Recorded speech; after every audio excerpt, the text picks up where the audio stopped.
London से deal शुदा वापसी के बाद से मियां नवाज शरीफ दो ऐसी बातें कर चुके हैं जो इमरान खान के सादिक और अमीन वाले बयानिए को टक्कर दे सकती हैं। उन्होंने दो जलसों में तहरीक इंसाफ की खवातीन को निशाना बनाकर कहा कि किस तरह नून लीग के जलसों में खवातीन पुरम बैठती हैं, कोई धमाल या ढोल की थाप पर नाच गाना नहीं होता क्योंकि ये पाकिस्तान का कल्चर नहीं है। दूसरी बात उन्होंने लाहौर चैम्बर ऑफ कॉमर्स में ये कही कि अगर वो वजीर आजम बने तो मुल्क में दाखिली सरमायाकारी के लिए किसी से नहीं पूछेंगे कि पैसा कहाँ से आया। उनकी सोच में धमाल डालना, ढोल की थाप पर नाच गाना हमारा कल्चर नहीं है, लेकिन काले पैसे को, टैक्स चोरी के पैसे को, मनी लॉन्ड्रिंग के पैसे को खुली छूट देना हमारा कल्चर है। नवाज शरीफ बेसिकली कह रहे हैं कि अवाम के पैसे मारने वालों को इनकरेज किया जाएगा कि वो इस गैर कानूनी काले पैसे को मुल्क में लगाकर वाइट करें।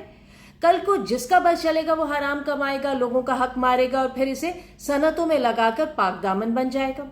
खुद अपने पैसों की मनी ट्रेल नहीं दे सके तो चाहते हैं कि किसी और को भी ना देना पड़े। ऐसी पॉलिसी का मतलब लोगों को जराइम करने की इजाजत देना है। जिन लीडरों में ये सलाहियत और हिम्मत नहीं होती कि वो मुल्क की खातिर मुश्किल और ठोस माशी इस्लाहात ला सकें, वो ऐसे ही शॉर्ट टर्म आइडियाज लेकर घूमते ताकि मुल्क को पैसा बनाने की मशीन के तौर पर इस्तेमाल करते रहें। वेलफेयर स्टेट तो बनाना वैसे भी इनकी प्रायोरिटी नहीं है। पीडीएम हुकूमत में नवाज शरीफ की अपनी पार्टी ने आईएमएफ से जो डील की वो ये थी कि टैक्स चोरों को आइंदा कोई छूट नहीं दी जाएगी। तो क्या नवाज शरीफ वजीर आजम बनने पर आईएमएफ मुआहदे से पीछे हट जाएंगे? फिर मईशत मुश्किल में आएगी तो जिम्मेदारी किसी और पर डालेंगे, बजाय इसके कि ऐसी इस्लाहात लाई जाएं जिनसे बैरूनी सरमायाकारी बढ़े। ये उल्टी बात कर रहे हैं, ऐसी उल्टी बात जिससे जेन्युइन और साफ सुथरे बिजनेसमैन के लिए मुश्किलात पैदा हो जाएंगी। ब्लैक मनी वाला मजीद हेरा फेरी करेगा और वाइट मनी वालों के लिए मईशत में स्पेस कम हो जाएगी।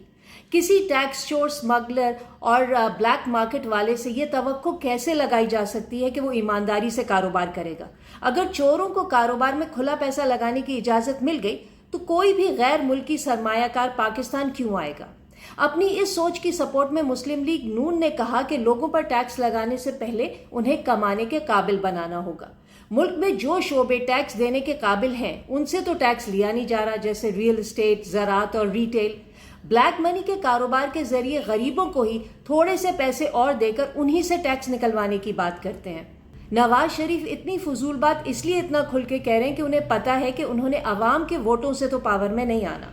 मुल्क में हराम पैसे का कल्चर मजीद प्रमोट करने से बेहतर है लोग फ्री एंड फेयर इलेक्शन को हलाल करने के हक में धमाल डालें।